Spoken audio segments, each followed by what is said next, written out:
الزوجة دي قبل ما تروح الشغل قالت لجوزها: النهاردة أنا عندي شغل كتير، مش هقدر أجي على الغدا، معلش حقك عليا، نتقابل بالليل على العشاء. قال لها: مفيش مشكلة، ما تعطليش نفسك، أهم حاجة ما تتأخريش بالليل وخدي بالك من الطريق. قالت له: حاضر، ومشيت. بعد ما مشيت أمه قالت له: إيه رأيك النهاردة أعمل لك اللحمة بالطريقة اللي أنت بتحبها وبالصوص اللي أنت بتحبه؟ فقال لها: دي اللحمة دي كمان مراتي بتحبها جدا، ما تخليها يا ماما على العشاء.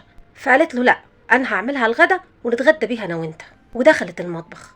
هنا قعد فكر شويه، وبعدين دخل لوالدته المطبخ وقال لها: ماما، مراتي كلمتني دلوقتي في التليفون وسالتني نوع المهلبيه اللي انت بتحبيها، فقررت انها تجيبها لك وهي راجعه من الشغل. قالت له: ليه يا ابني بس التكاليف دي سعرها غالي جدا، كلمها وقول لها بلاش. قال لها: وانا مالي، ماليش دعوه، هي بتحبك وهي اللي عايزه تجيبها لك، وحتى لو قلت لها هي مصممه ان هي تجيبها لك معاها. وساب والدته وطلع بره. بعدها بشوية مسك تليفونه واتصل بزوجته. قال لها: بقولك ايه، ماما النهارده عامله لك اللحمه بالطريقه اللي انت بتحبيها مخصوص، وقالت لي ابلغك علشان تيجي بدري من الشغل قبل ما الاكل يبرد.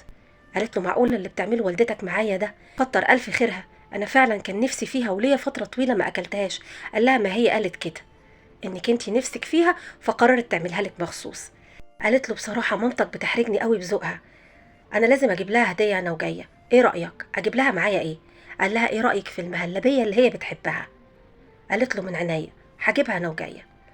ودخل لوالدته وقال لها: معلش يا ماما، اتصلوا بيا في الشغل ولازم اروح حالا دلوقتي، نتقابل بالليل. قالت له: يا ابني والغدا؟ طيب استنى نتغدى مع بعض. قال لها: لا لا لا، خلي الاكل نتعشى بيه مع بعض، رغم ان ده يوم اجازته. وخرج ورجع على ميعاد رجوع زوجته. اول ما وصلت كانت جايبه معاها 3 علب من المهلبيه اللي بتحبها حماتها.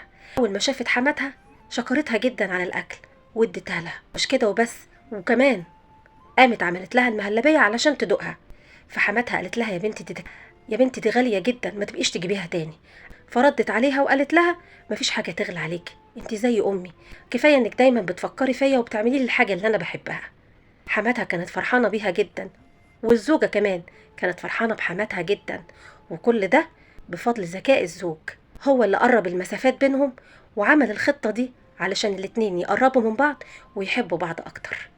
فكرة ذكية وطريقته ذكية جدا. خليك دايما ذكي وتعامل معاهم بذكاء. ايه رأيكم في فكرة الزوج؟ انت ممكن تعمل زيه، ولو في اي موقف مر في حياتك زي الموقف ده اكتبه لنا في التعليقات، وما تنساش تذكر الله وتصلي على النبي.